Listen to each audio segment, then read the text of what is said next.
Hello and welcome दोस्तों, एक बार फिर से आप सभी का स्वागत करता हूं अपने यूट्यूब चैनल में जिसका नाम है आत्मनिर्भर।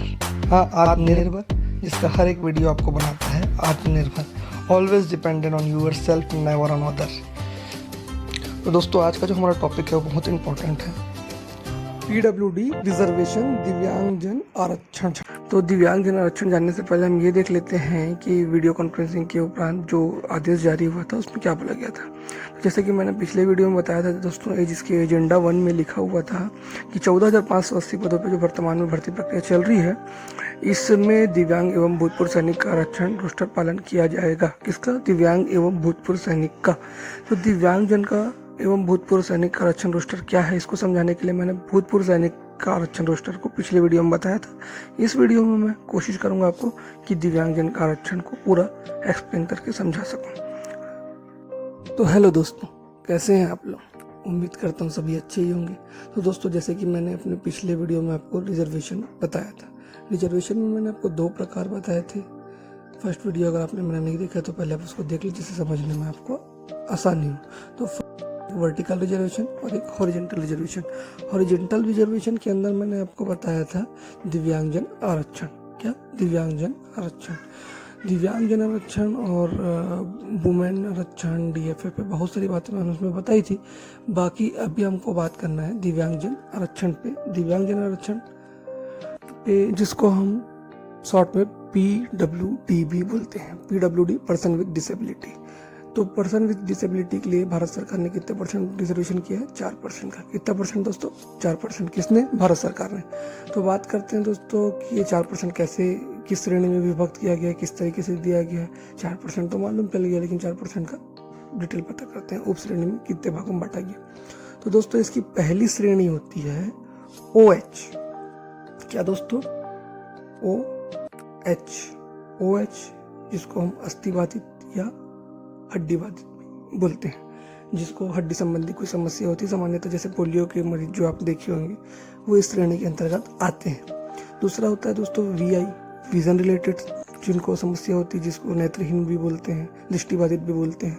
तीसरा होता है HH, जिसको हम श्रवण बाधित भी बोलते हैं, सुनने की क्षमता खो देता है जो, या बोलने की क्षमता खो देता है, वो इसके अंतर्गत आता है।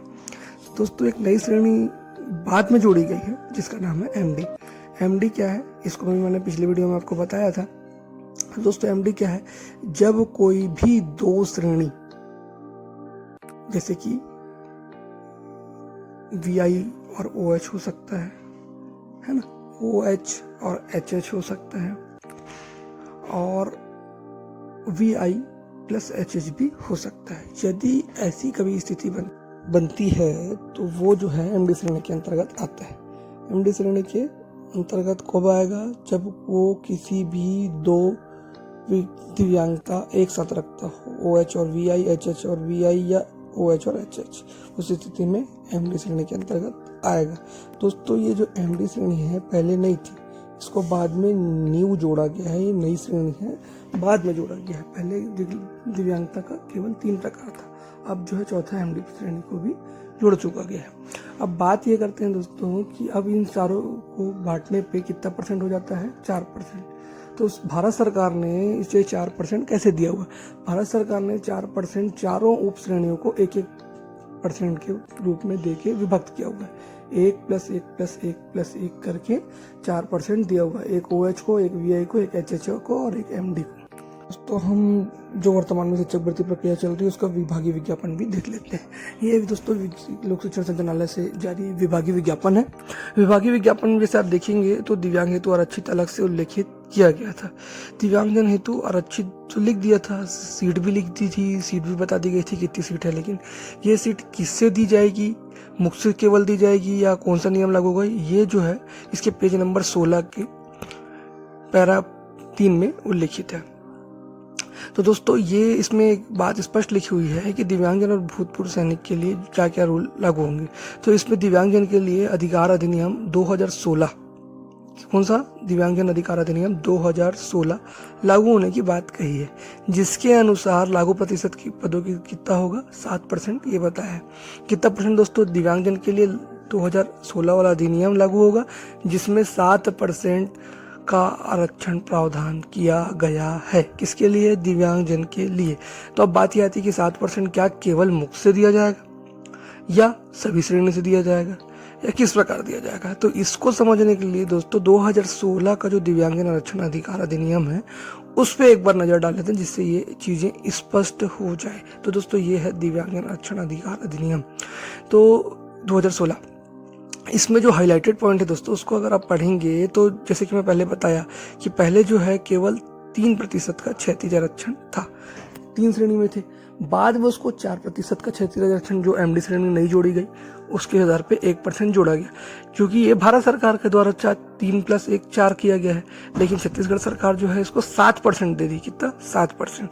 तो ये 7% जो है वो भी इसी तरीके से लागू होगा जिस तरीके से 4% लागू हो रहा था। तो 4% किस तरीके से लागू हो रहा था इसको भी पढ़ लेते हैं। तो दोस्तों इस पे ये उल्लेखित है कि यह आरक्षण अलग से नहीं बल्कि चयनित दिव्यांग जिस श्रेणी से संबंधित होंगे उनका समाजन उसी श्रेणी के विरुद्ध किया जाएगा। अर्थात आरक्षित वर्ग, अनुसूचित जाति, अनुसूचित जनजाति, अत्यंत पिछड़ा वर्ग एवं पिछड़ा वर्ग के दिव्यांग संगत आरक्षित वर्ग से और गैर आरक्षित वर्ग के दिव्यांग अभ्यर्थी गैर आरक्षित वर्ग के विरुद्ध समाजित किए जाएंगे। इसका तात्पर्य सीधा सीधा ये है, केवल मुक्त से ना देख के जिस श्रेणी से वो दिव्यांगजन अभ्यर्थी होंगे उस श्रेणी से उनके लिए आरक्षण दिया जाएगा, फिर वो एसटी हो, एससी हो, जनरल हो या ओबीसी हो। तो इसको बेहतर समझने के लिए हम जो वर्तमान में 14,580 पदों पर भर्ती चल रही है उसका विज्ञापन का व्याख्याता वाला भाग देख लेते हैं। व्याख्याता वाले भाग से समझाने की कोशिश कर रहा हूँ मैं। दोस्तों जैसे कि आप सभी को मालूम होगा, व्याख्याता वाला पद है उस पे कुल जो है 3,177 पदों पे भर्ती हो रही थी। कितने पदों पे दोस्तों? 3,177 पदों पे। तो 3,177 पद जो हैं उस पे एक कॉलम आप ये भी देखे होंगे कि दिव्यांगजन हेतु आरक्षित करके एक अलग से कॉलम दिया हुआ है। किसके लिए लिया हुआ है? दिव्यांगजन हेतु आरक्षित, और उसकी अलग अलग शीटें दी हुई है। अलग अलग सीटें मतलब अलग अलग पद दिया हुआ है। जैसे कि यहाँ पे आप देखोगे तो दिव्यांगजन हेतु आरक्षित वाले कॉलम में 7 seat, 11 seat, 21 seat, 18 seat, 14 seat, ऐसे अलग अलग सीट दी गई है। अब दोस्तों बात ये आती है, क्या ये जो सीट है ये अलग से दी गई है या उसी में से लिखित है? ये जो दिव्यांगजन वाला कॉलम है वो अलग से ना देखकर दोस्तों इसी में से ही टोटल में से निकाला गया।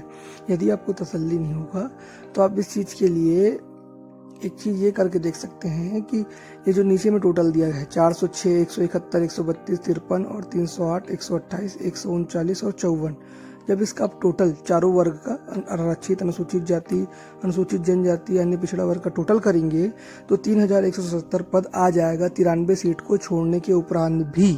अर्थात ये 93 सीट जो है ये अतिरिक्त सीट नहीं है, ये इसी में से ही निकाल के दी गई है। अब बात ये आती, क्या ये जो सीट दी गई है ये केवल अनारक्षित से दी गई है?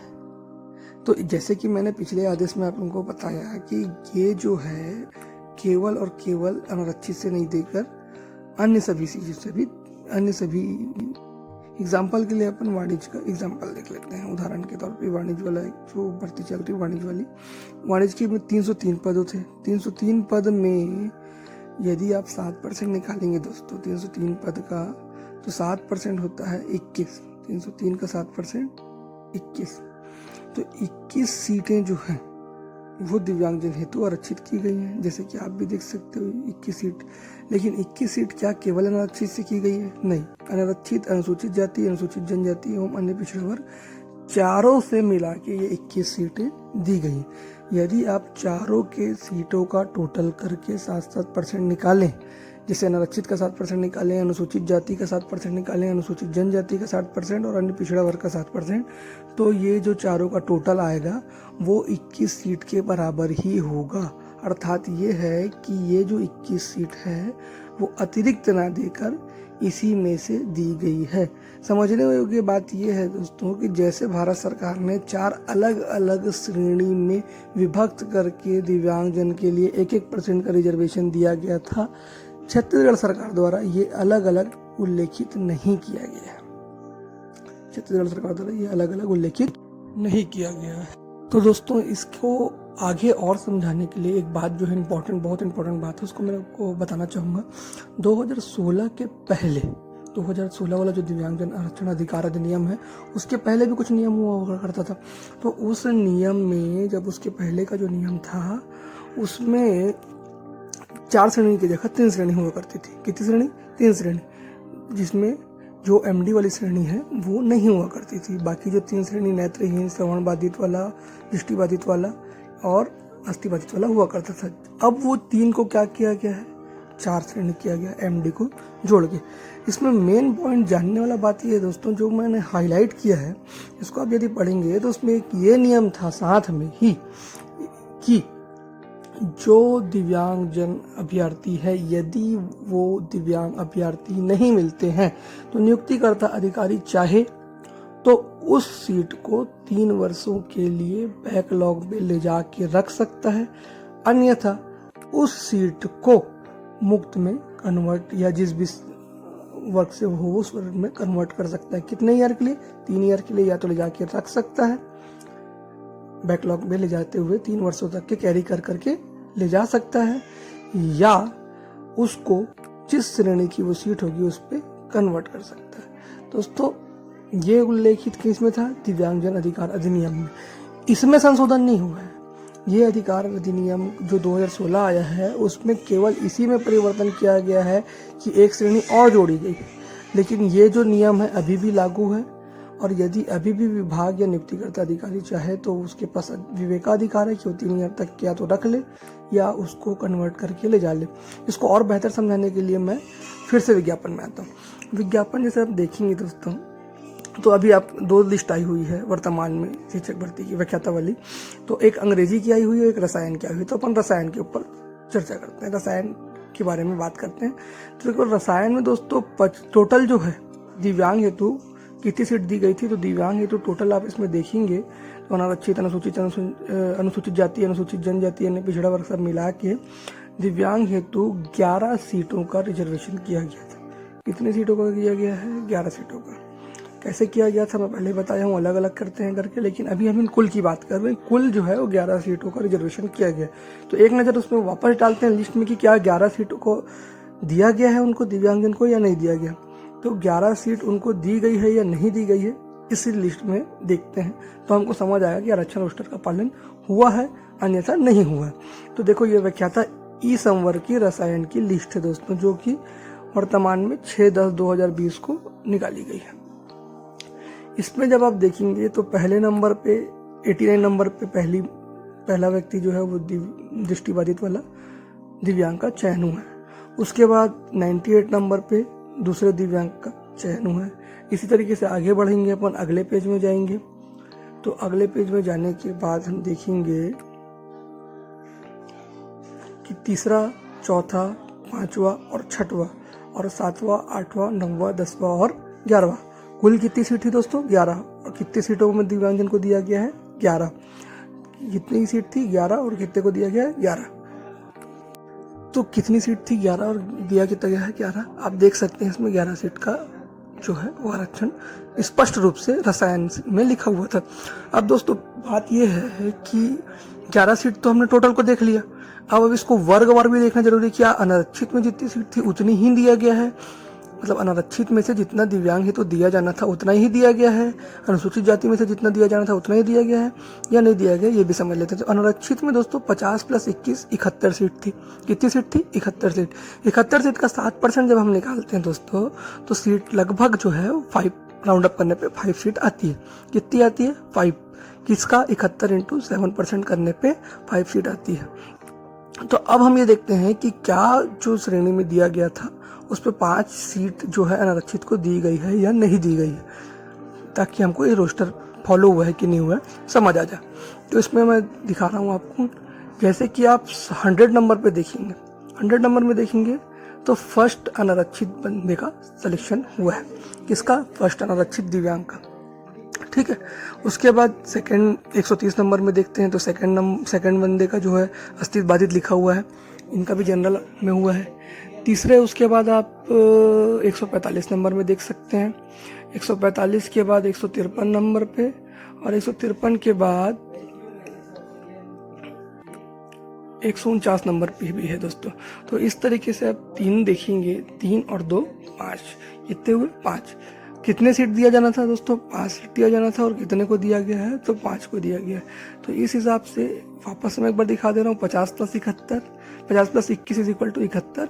71 का 7% जो है वो 5 सीट। 5 सीट जो है किसको दी गई है, दिव्यांगजन को। किस में से दी गई है, अनुरक्षित श्रेणी में से। इसी तरीके से अगर अनुसूचित जाति का, अनुसूचित जनजाति का, अन्य पिछड़ा वर्ग का भी सीट काउंट कर सकते हैं। टोटल सीट 11 ही आएगी। परंतु दोस्तों बात यह है कि इसको मैं अभी इसमें करके दिखा नहीं सकता क्योंकि वीडियो बहुत लंबा हो जाएगा। मुझे कुछ एक इम्पॉर्टेंट जानकारी और इसके संबंध में देनी है। किसी मेरे मित्र का प्रश्न था और एक डाउट भी था कि क्या ये जो लिखा हुआ है, पहले जो लिखा हुआ था श्रवण बाधित लिखा था, उसको दृष्टिबाधित लिख दिया है, या पहले OH को लिखा था पहले वाली लिस्ट में, अब उसको HH लिख दिया है, या पहले वाले OH को VI लिख दिया है। तो ऐसा क्यों है, ये भी तो एक तरीके से गलती है करके। तो इसके लिए विभाग ने यहाँ पे एक स्पष्टता जाहिर की है। आप इसका पॉइंट 3 में देखेंगे तो पॉइंट 3 को अगर आप रीड करेंगे तो पॉइंट 3 में क्या उल्लेखित है दोस्तों, व्यापम द्वारा जारी मेरिट सूची में दिव्यांग हेतु प्रदत्त मेरिट रैंक में दिव्यांगता का प्रकार का उल्लेख नहीं होने के कारण प्राविधिक चयन सूची में संभावित आरक्षण दिया गया है। क्या दिया गया दोस्तों, संभावित आरक्षण। क्यों दिया गया है, जब आप व्यापम का फॉर्म भरते हैं तो आप ये बताते हैं कि आप PH हैं या नहीं है, परंतु ये नहीं बताते कि आप कौन से PH, OH है कि HH है कि क्या है। तो इसलिए जो है व्यापम की मेरिट सूची में उल्लेख ना होने की वजह से अभी वो संभावित रूप से आरक्षण या तो OH या HH या PH ये मान के दे दिया है। वो ये जानता है कि दिव्यांग है, परंतु ये नहीं जानता कि कौन सी श्रेणी का दिव्यांग है। ये जो है वो सर्टिफिकेट देखने के बाद उसको पता चलेगा। दोस्तों वीडियो पसंद आए तो लाइक करें, शेयर करें, कमेंट करें, और मैं आपको एक ईमेल ID प्रोवाइड करा दूंगा दोस्तों, जिससे आप कभी भी इससे रिलेटेड कोई भी आपको डाउट होगा तो आप उसमें मेल करके प्रश्न पूछ सकते हैं और बिल्कुल आपको उसका जवाब भी मिलेगा। दोस्तों एक बात और, मुझे मालूम है आप सभी अभी आक्रोश में हैं।